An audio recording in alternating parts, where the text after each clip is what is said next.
Hello, folks. Welcome back to Creepy Puppets Presents. And on this episode of Spiritualist Apologetics, I want to talk to you about evolutionary biology, a field in which I am a newly minted Master of Science.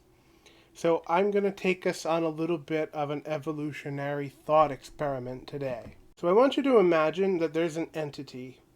I imagine these entities as boxes that exist on Earth but cannot be perceived by human senses.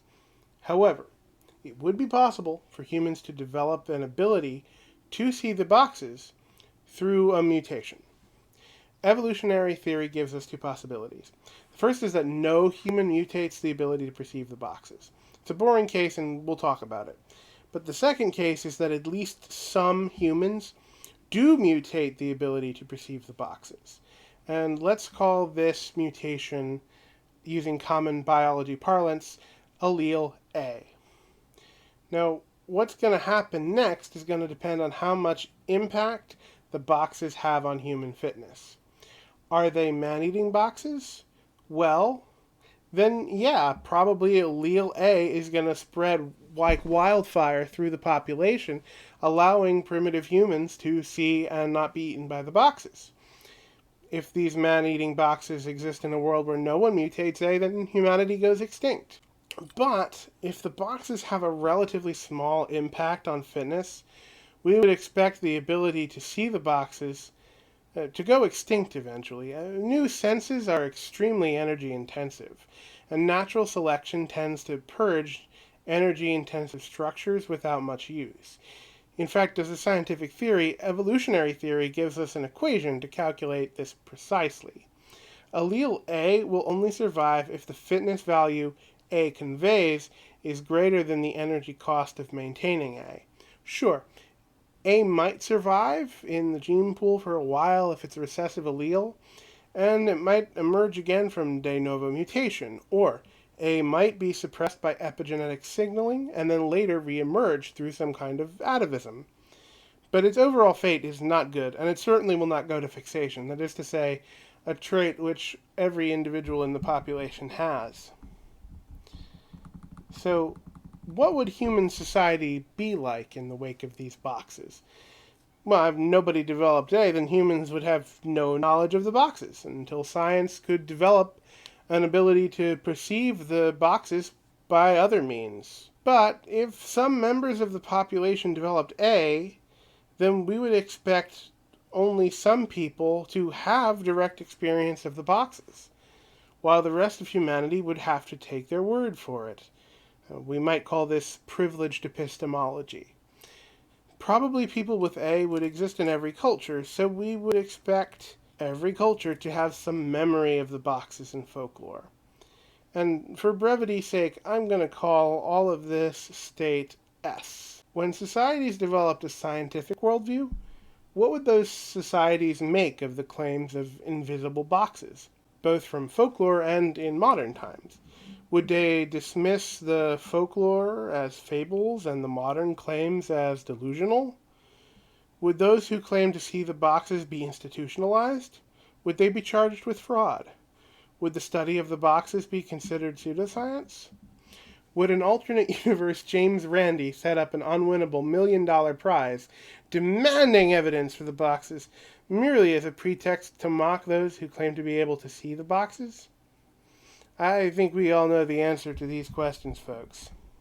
Still, the rational skeptic might say that the boxes are the product of some delusion, possibly some evolutionary quirk of the brain, or the byproduct of some deliberate fraud. Even though it might seem implausible to most people that everyone is deluded or everyone is lying, the rational skeptic does raise a valid point. As implausible as mass delusion and deception are, both explanations are more parsimonious than assuming the boxes do exist. So it's more reasonable to assume the boxes don't exist.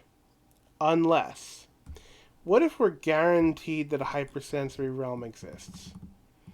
The boxes themselves might exist or might not, but if we are guaranteed that at least something exists beyond human perception, then the parsimony argument goes out the window, as both arguments are prima facie equally plausible.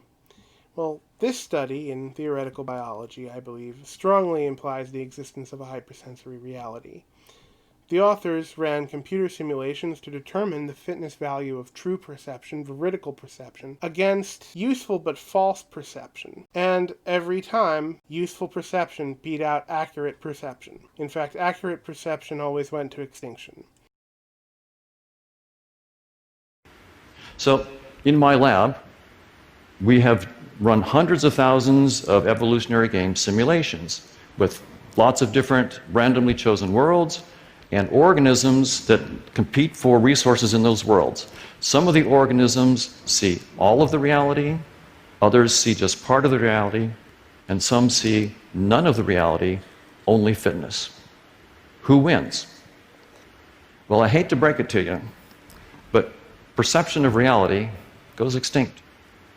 In almost every simulation, organisms that see none of reality but are just tuned to fitness drive to extinction all the organisms that perceive reality as it is. So the bottom line is evolution does not favor veridical or accurate perceptions.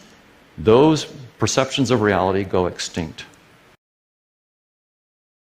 One of the authors, writing elsewhere, describes the difference between what we see and how the world really is as being analogous to the icons on a desktop versus the script and hardware that's running behind the computer screen.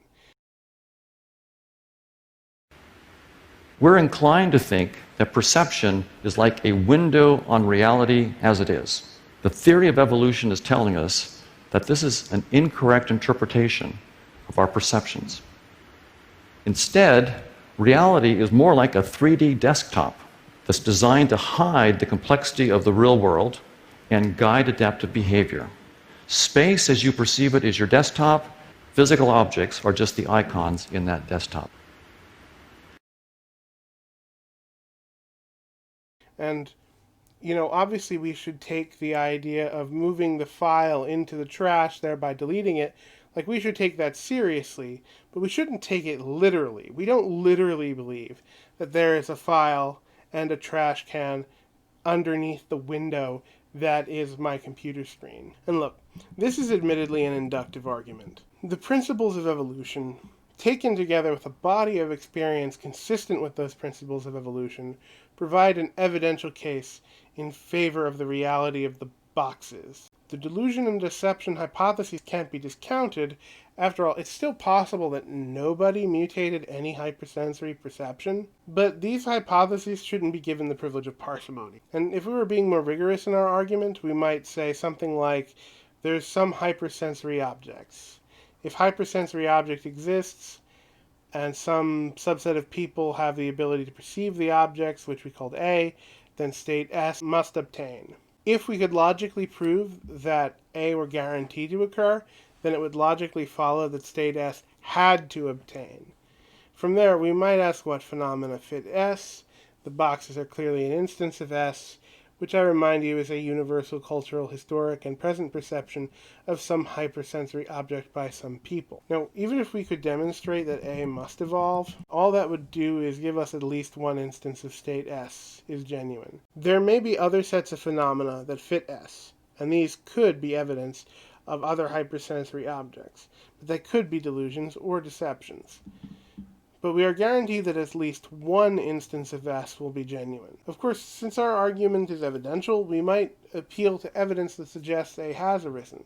For example, suppose that box reports are highly correlated with reports of thermal and electromagnetic anomalies. These anomalies might provide a scientific basis for the emergence of new senses or merely improved senses. Humans can detect both thermal and electromagnetic anomalies, though electromagnetism is more weak and it's more poorly understood.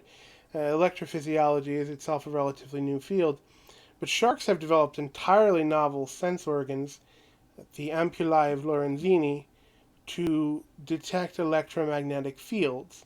Now, obviously, this story that we're telling ourselves, this thought experiment, isn't really about hypersensory boxes. But it is an attempt to show that a certain view can be grounded in the rational. We are not engaging in pseudoscience, unless all of theoretical science is pseudoscience.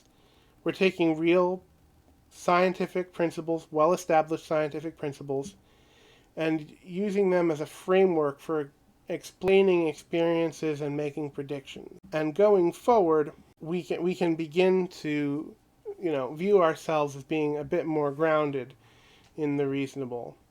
That's all for this time, folks. Take care.